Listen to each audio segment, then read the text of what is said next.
The cop thought he'd found a routine traffic stop until the trunk popped open, green slime started oozing, and a safe no one could explain began to move. Trust me, that was just the beginning. My name's James, and if there's one thing I've learned about life, it's this. It loves throwing curveballs when you least expect it. Take tonight, for example. It's a regular drive home, nothing special, nothing out of the ordinary. The highway's almost empty, the city lights in the distance look like something out of a postcard, and I'm thinking about kicking back with a movie once I get home.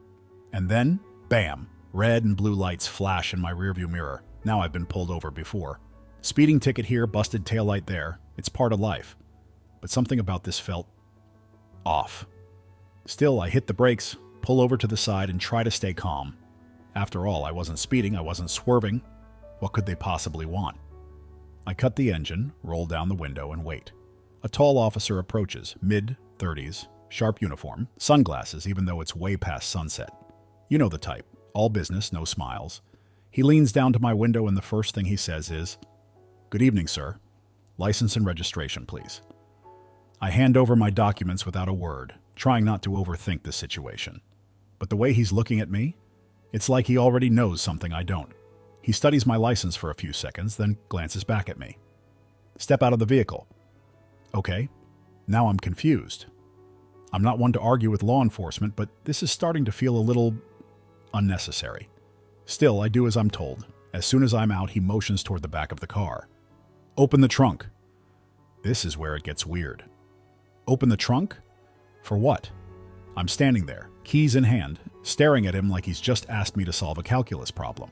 But he's not joking. His face is set like stone, and his tone leaves no room for debate. Now, he says. So, I pop the trunk. What else can I do? The latch clicks, and he steps back, gesturing for me to stand off to the side. At this point, I'm trying to figure out what on earth he's looking for. Tools? Groceries? A pile of old gym clothes? The officer opens the trunk fully, and for a moment, it's quiet. Then I hear him mutter under his breath, "What the?" I lean over to see what's going on, and that's when I notice it. A safe. A large, steel safe sitting squarely in the middle of my trunk like it's been there forever. Except it hasn't. I have never, not once in my life, put a safe in my car. Care to explain this? He asks, his voice sharper now. And what can I say? I'm as clueless as he is. I don't know. That's not mine. He doesn't look convinced. Instead, he reaches for his flashlight, shines it over the safe, and notices something strange. A green liquid oozing out from the edges. It's thick, slimy, and looks like it came straight out of a science fiction movie. The smell hits me a second later, sharp, chemical, and not something you'd ever want to breathe in for too long. "What is this stuff?" he demands, stepping back like the safe might explode. "I don't know," I blurt out, because honestly I don't. This is my car, my trunk, but that safe? That green goop? None of it makes sense. The officer pulls out his radio and starts calling for backup. "We've got a situation here. Possible hazardous materials. Send a team immediately." Hazardous materials? Are you kidding me? I'm just trying to get home. But now, instead of winding down for the night, I'm standing on the side of the road with a cop who thinks I'm running some kind of illegal operation. And that safe? It just sits there, ominous and silent, as if it's mocking me. I glance at the officer who's keeping his distance now, and I can see the wheels turning in his head. He doesn't trust me, not one bit. And honestly, I don't blame him, because even I don't know what's going on anymore. So there I am, standing on the side of the road, hands shoved into my pockets because I don't know what else to do. The officer's pacing around like he's trying to figure out whether I'm some kind of criminal mastermind or just an unlucky idiot. Meanwhile, the trunk is still open, and that weird green slime is dripping onto the pavement, making little sizzling noises every time it hits the ground. Yeah, real comforting. More sirens. Great. Just what I need. Another patrol car pulls up, and out steps this second officer, shorter, stockier, and looking even grumpier than the first guy. His name tag says Howard, and he wastes no time joining the first officer by the trunk. "What's the situation?" Howard asks, glancing at the safe. "Found this in his trunk," the first cop says, pointing at me like I'm the guilty party here. "It's leaking some kind of substance." Howard leans in for a closer look, but as soon as he catches a whiff of whatever's coming out of that safe, he recoils like it just tried to bite him. "What the hell is that? Acid?" "Don't know," the first cop replies, pulling out a pair of gloves. "But it's not normal." Well, no kidding. At this point, I'm about ready to jump in and tell them that I'm as confused as they are.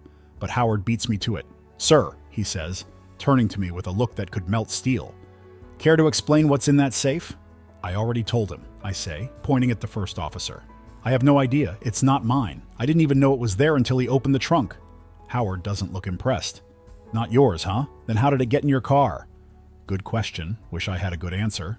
I don't know, I say again, trying not to sound as frustrated as I feel. Maybe someone put it there when I wasn't looking. Howard exchanges a look with the other officer, and I can tell they're both thinking the same thing. This guy's full of it. But then something happens that makes all three of us freeze. The safe starts moving. Not a lot. Just a little shift to the side like whatever's inside it is trying to get out. And let me tell you, the sound it makes, this low guttural groan that doesn't sound like it should be coming from anything man-made. My stomach does a backflip.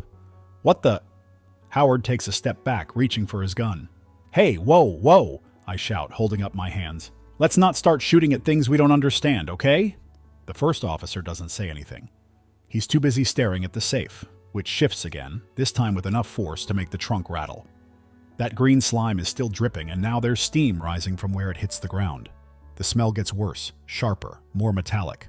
My eyes start watering, and I can't tell if it's from the fumes or the sheer panic setting in. We need backup, the first officer says, pulling out his radio again. This isn't a routine stop anymore. Howard nods, his hand still hovering over his holster. Get hazmat out here, and maybe the bomb squad while you're at it. Bomb squad? Hazmat? Are these guys serious? I mean, sure, the safe is creepy as hell, but this feels like overkill.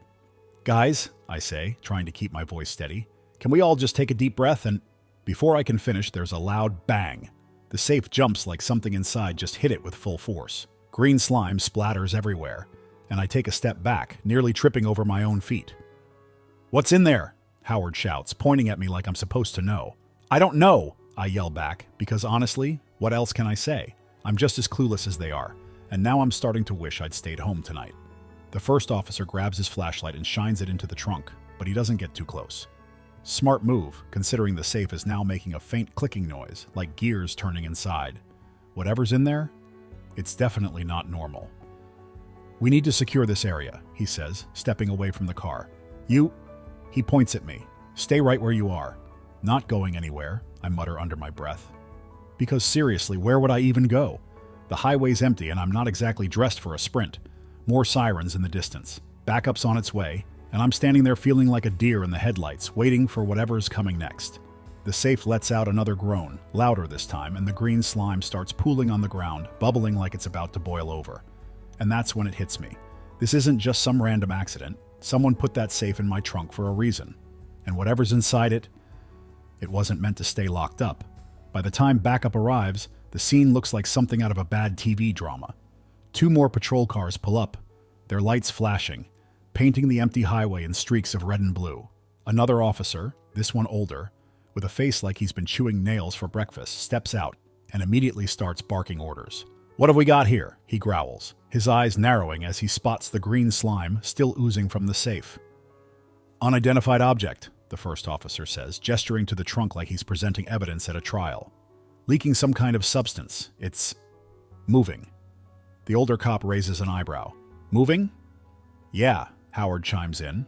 Like it's alive. Now I'm standing there, trying not to look like a complete idiot while 3 grown men debate whether my trunk just turned into a scene from a sci-fi movie. Meanwhile, that weird clicking noise from the safe is getting louder, more rhythmic, like it's building up to something. And I'm over here thinking, why me?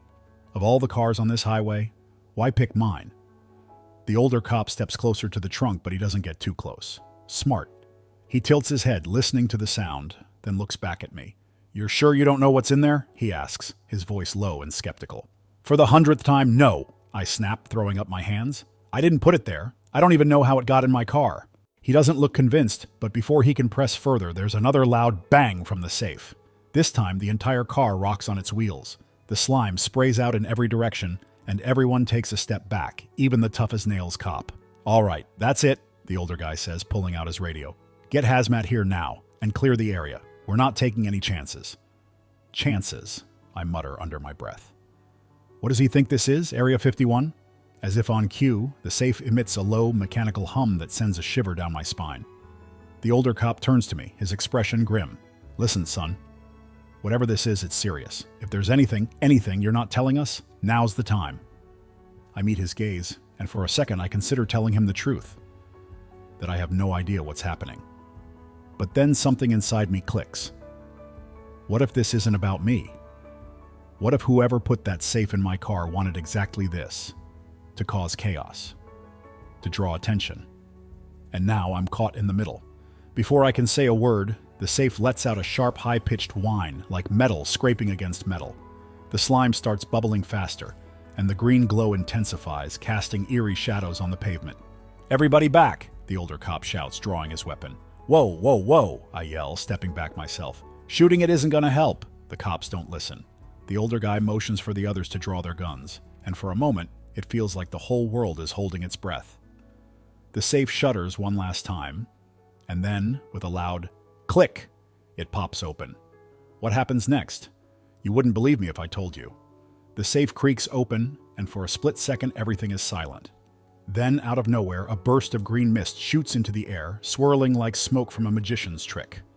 Everyone freezes, guns drawn, waiting for something. But instead of an explosion or some alien creature, a black box emerges. Sleek, high-tech, covered in blinking lights and strange symbols. The older cop steps closer, his gun steady. "What the hell is that?" he mutters. Before anyone can answer, a voice crackles from the box. "Agent identified. Operation compromised." The words hit like a slap. I turn to the cops, hands up. "I swear, I don't know what this is." The box beeps again, and suddenly the green mist begins to dissolve. The lights on the box go dark. Whatever it was, it's shut itself down. The older cop exhales, lowering his gun. "We're bagging this for evidence. But you," he points at me, "aren't off the hook." "Great," I mumble, watching them secure the box. Just my luck. As they load the safe into their vehicle, I can't help but wonder. Who put it there, and what were they trying to do? One thing's for sure, this wasn't random, and whatever's coming next, I want no part of it.